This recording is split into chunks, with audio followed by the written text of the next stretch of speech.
नमस्कार दर्शक बंधु मु आज आपण मानक पई शनिवार व्रतर कहानी लेके आसी। गोटे गाँव रे गोटे ब्राह्मण निज परिवार सह रहूतिला। दिने सकाळे से जेतेबेले शोईक उठिला किछि चिंतार थिला। ता स्त्री पचारला सकाळ सकाळ को चिंतार अछ?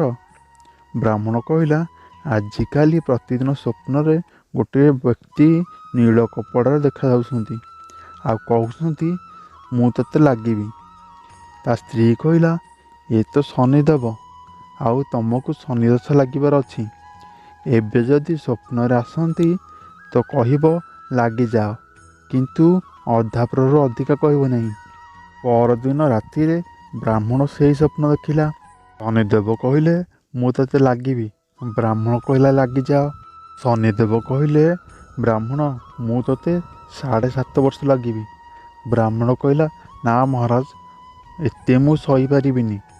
तापरे शनिदेव कहले ठीक अछि 5.5 वर्ष लागिबी। ब्राह्मण कहला नाही महाराज ये भी हबनी।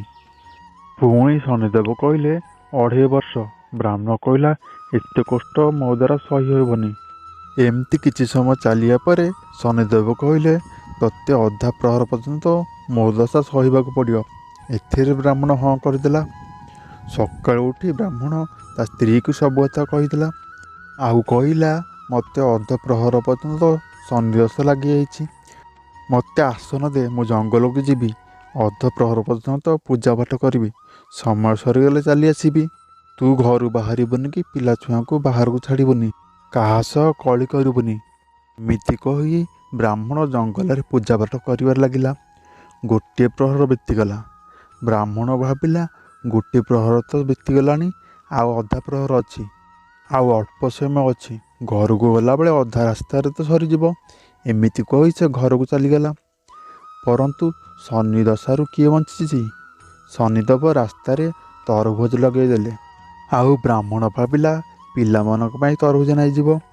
से मालिकी डाकिला हेले केही शुणिलेनी। तो ब्राह्मण गोटे स्वर्ण मुद्रा थोई 2टी तरभुज नहीं गला।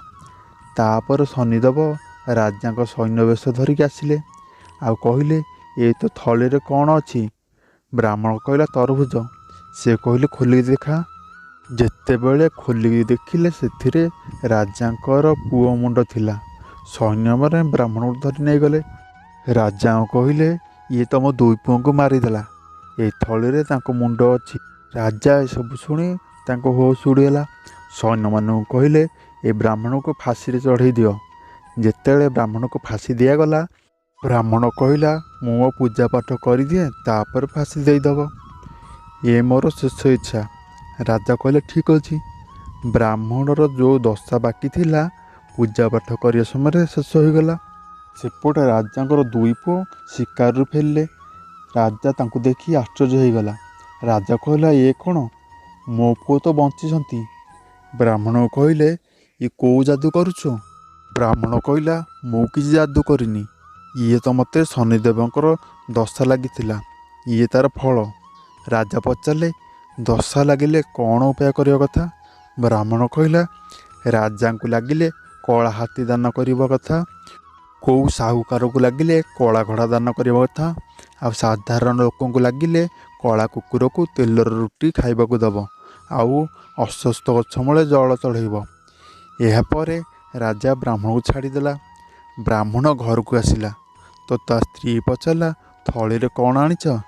ब्राह्मण कहला तरभुज आनिची पिला मानक पई। जेतेबेले थली खोलिक देखिले तो धन ही धन थिला। स्त्री कहला एते धन कोउठ आनल? तुमको तो शनिदशा लागितिला। तापर ब्राह्मण ताको सबू कथा कहीदेला। हे शनिदेव जेमिति ब्राह्मण को दशा लगे समय कल सेमिति काहाकू करनी। आउ जेमिति दशा छाड़िया समय कल सेमिति समस्त करिब। कुह शनिदेव महाराजांकर जय। आपण मानकू मो चैनल वीडियो यदि भल लगुच ताले सब्सक्राइब करंतु लाइक करंती। एमती नुआ नुआ वीडियो देखंतु।